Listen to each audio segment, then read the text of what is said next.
This is the new 2024 Chrysler Pacifica Pinnacle. The Pacifica has always been one of the best minivans on the market since it came out in 2017. But as one of the last minivans on the market, is this worth trading your SUV in for? Let's go ahead and find out.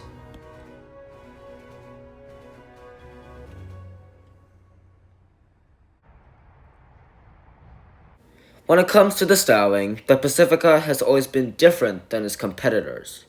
You have a fully blacked out grille up front with brushed aluminum running around it, and you also have a second piece to this grille below.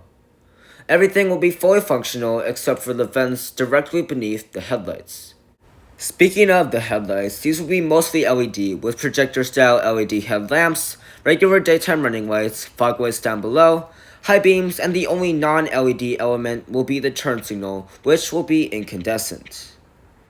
The wheels will be exclusive to the Pinnacle, measuring in at 20 inches in diameter. These will be made of brushed aluminum, and I really like the 5-spoke design. Moving on to the side profile, you do have a painted fender right here, and a lot of brushed aluminum such as this brushed aluminum molding down here. You also get a lot of brushed aluminum around the windows. The mirrors will be fully loaded with heating, blind spot monitoring, auto dimming, and power folding. Of course, you also get a camera and a mirror turn signal.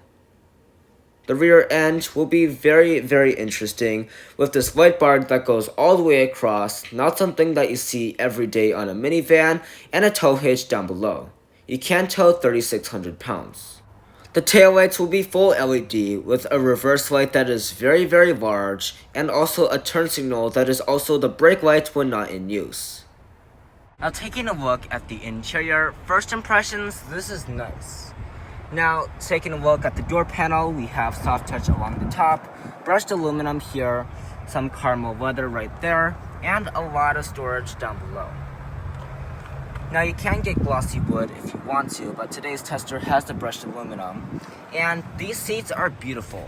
Look at that caramel leather and that diamond stitching. Now of course on the Pinnacle we will get that Pinnacle door sill, the umbrella holder, and 12 ways of power adjusting. Now let's take a look at what we've got. So we have our headlight controls down here, and the steering wheel will be very thick and very nicely leather wrapped. As you can see, we have more brushed aluminum, and we also have that caramel stitching. Now taking a look at the gauge clusters, these will be 2 analog clusters and a 7-inch multi-function display. You can customize that right here, so you can just scroll through all of that. And I think this is a pretty nice setup. I really like the blue lights around it. Now looking at materials, we have soft touch along the upper dash, a little bit more soft touch with that caramel colored stitching, a lot of gloss black and flat black on the buttons, more gloss black down here, and leather on the armrest. Now you can get wood trim, so that would be maybe around here, and of course on the door, so just keep that in mind. Now taking a look at storage, we have a lot in the Pacifica. So in the main center console, this is a different setup than the standard Pacifica like Touring L or Limited, but you still get a decent amount of space. Then you have some coin holders, you even get some power outlets. And if we close that up, we can take a look at what more storage we have. We have 2 cup holders right here, and if we push this out of the way, you get a wireless charger, more storage, and 4 USB ports. Now there is more storage, and look down here, you have a giant center pass-through, although I know from personal experience that the Toyota Sienna's pass-through is more usable and is a lot bigger. Now taking a look at climate controls, we have a pretty nice setup. So you have a hybrid setup with physical and digital buttons. Now most of it is going to be located right here. You got the fan speed, you also got the temperature, and well, there are some things that you have to do just with the infotainment system. Now you have to change your modes right here, and you also have to control your heated and ventilated seats from here, and the heated steering wheel, which I would like to see that on the steering wheel itself. Now, if you want to do it all digitally, you can, but if you want to do it all physically, you can't do that. Now let's take a look at the cameras. So shifter, it's a normal rotary dial. We've seen this in Jeeps, Chryslers, you name it. So now let's take a look at the cameras. Starting with the shifter, we have the traditional rotary dial. So you shift it almost all the way for drive. You shift it one over for reverse. And there you will get a full 360-degree view. Now this is really cool because you have many different angles and views that you can choose from. But I wish that they would have had a view for the side camera so you can see exactly where you are with the wheels. And if you go here, then you're going to be able to zoom in if you want to. Now, this is relatively high resolution. I really like that. And the screen is 10.1 inches, so you're going to have a lot of usable space for the cameras. You also have this little caution line, which I think is kind of funny because you could be saying to everyone, watch out, the Pacifica is coming through. Oh, and did I mention, you also have an auto park assist. Taking a look up top, we have a traditional rear view mirror. Now this doesn't look very premium for a Pinnacle model. Like, what is that plastic? And we don't even have a digital camera mirror. Now we also will have a normal mirror if the fan cam isn't enough. And we also have a sunglasses holder with some nice felt lining. Now up here we have the LED lights, and we also have controls for our sliding doors and the power tailgate. And of course, we need to mention the large panoramic sunroof that stretches all the way back to the second row. The driver's side is a very nice place to spend time, but what about the passenger side? Let's take a look at the front passenger side and see what kind of goodies you're going to get. The door panel is basically the same. You have the same leather armrest and a ton of storage down below. You also get an umbrella holder next to the seat, which I forgot to mention. Speaking of the seats, these will be perforated leather with the quilted diamond stitching on the side. You also get the same white piping and 12-way power adjusting on the passenger side. That is actually class exclusive, meaning you can't get that on the competition. Stepping inside is very, very easy, and this is a very interesting design. You actually have a grab handle right here. For some reason, you don't have that on the driver's side. And you get soft touch plastic up here, some more plastic beneath that, and the glove box is actually kind of hidden away. You also get leather where you would rest your knee. The glove box is actually pretty small for a minivan. I know that our personal Toyota Sienna has a lot more space in the glove box than this, but I'm sure it's usable for most people. We don't usually use our glove box. You also get a vent over here. And that is basically it, besides the corner window. Taking a look at the second row, I purposely didn't open the doors because there are so many different ways you can do it. You can push a button on the interior, push a button on the door handle, you can even push a button on the key fob twice to open it right up. The best and most useful way in my opinion is kicking your foot underneath the sensor. That will open the door right up, very helpful for parents that have their arms full of kids. Taking a look at the seats, these will be very, very comfortable with perforation. You also get diamond quilting and piping along the sides, and the armrests will be very skinny and the ratcheting style, and I don't recommend leaning on them because they do not look durable at all. The seats will slide and recline, and they also have stow and go, which is very helpful because minivan seats are super heavy and a pain to take out. You also get pillows on this Pinnacle model with real Alcantara on the other side, making it very comfortable to rest your head. Getting inside, I can just push a button right there, very accessible to the inside passengers and the outside people that are trying to get in. And you also have a good amount of legroom, even with the seats slid all the way back. You see, I still have like 3 or 4 inches of legroom, so that is certainly very good. The door panel will be made of all plastic, which is disappointing, but really, you're not even going to notice because you don't even touch that area anyway.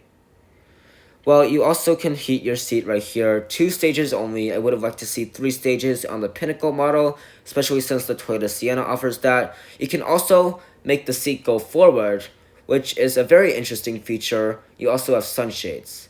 I think you can push the seat forward because of the stow and go feature. You also have a coat hanger up there, and a lot of USB ports. That is what Chrysler, Dodge, Jeep, Ram, that is what they are known for. 2 USB ports on each side, HDMI, aux jack, and you also get a good amount of space in the seat back pockets. You have a storage bin right there, cup holders, and another very large storage bin right there. And you can also use the stow and go area as a very, very large storage area if you're not going to be using it to stow seats. The panoramic sunroof lets in a lot of light, and you get 2 screens on the back of the seats which have pre-installed apps. Of course, you have to connect to the car's Wi-Fi hotspot to use them, but I can say that they will provide plenty of entertainment to your kids if you are considering using this on long road trips. Of course, you can just close it right up, and if you follow me up here, you will have a third zone of climate control. You have the temperature adjustments, fan speed, all of that good stuff, but at this price point, the Toyota Sienna Platinum is offering 4-zone climate control, which I would like to see Chrysler add in the future. The third row is a very spacious area, as it is in all minivans, and it's very easy to get into. If you don't want to use the normal access, you can just climb right through the middle, and it honestly doesn't matter. Sitting back here, this seat is in its normal position, and I still have a good 2 inches of legroom, which is still very good. The thigh support is very good. You also have plastic on the back of the seats in case the kids are kicking it and you don't want it to get dirty. There are no amenities on the left side, but you do get 2 cup holders and an extra cubby on the right side. Not sure why they didn't add anything on the left side. That is certainly a very strange design. You also get sunshades, and you can power recline the seats, which is a class exclusive feature. You can't get that on Carnival, you can't get that on Sienna. Very nice to see that Chrysler is adding that.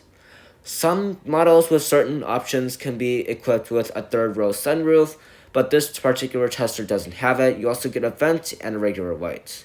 Before we move on, we do have a vacuum, which can vacuum anything up instead of using an external vacuum. If you're going to be bringing a lot of people around, you're probably going to have a lot of stuff to carry around as well.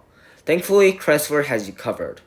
The tow hitch, however, will block the sensor for the hands-free activated tailgate, but opening it up the normal way is just fine as well. Behind the third row, you're going to have a lot of space, like 32.3 cubic feet of cargo room behind the third row. I do apologize for the mess, but that is what the stow and go vac is for.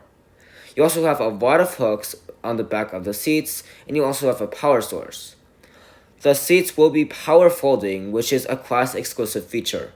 The only downside is that it's very easy to do it on the other minivans, and this one takes a very, very long time. When you fold down the third row, that will give you 88 cubic feet of cargo room, and if you use the stow and go, that will give you 141 cubic feet of cargo space, which beats out a lot of SUVs like the Tahoe. Under the hood, the Pacifica offers 2 engine options. You can get a plug-in hybrid with a lot of reliability issues, or you can get this, a 3.6-liter Pentastar V6, putting out 287 horsepower and 262 pound-feet of torque. All of this is mated to a very lazy 9-speed automatic transmission, and you get pretty good fuel economy for a minivan at 19 in the city, 26 on the highway, and 22 combined. If you want the maximum fuel economy, go ahead and get the plug-in hybrid or get the hybrid Toyota Sienna.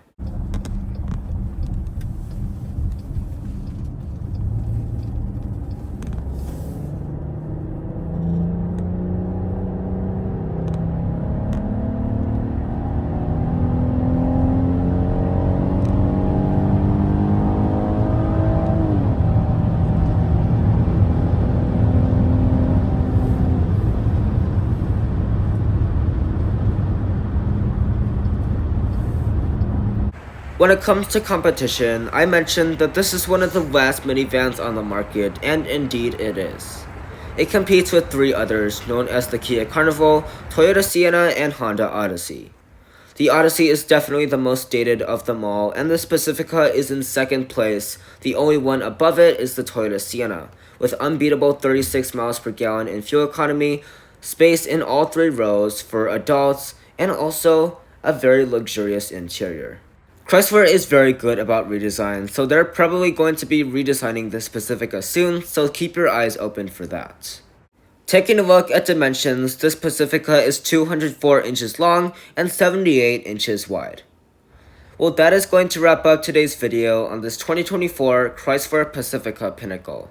Honestly, you can't go wrong with any version of this Pacifica. You have plenty of space in all 3 rows, a vacuum cleaner, and a pretty good looking exterior. Keep in mind though, if you want maximum fuel efficiency, you might want to go with the plug-in hybrid or the new Toyota Sienna. This Pacifica is in a very good place for 2024, and if you are looking to buy one, I'd say I completely recommend it, and this is an amazing choice in 2024. Thanks for watching, and I'll see you in the next one.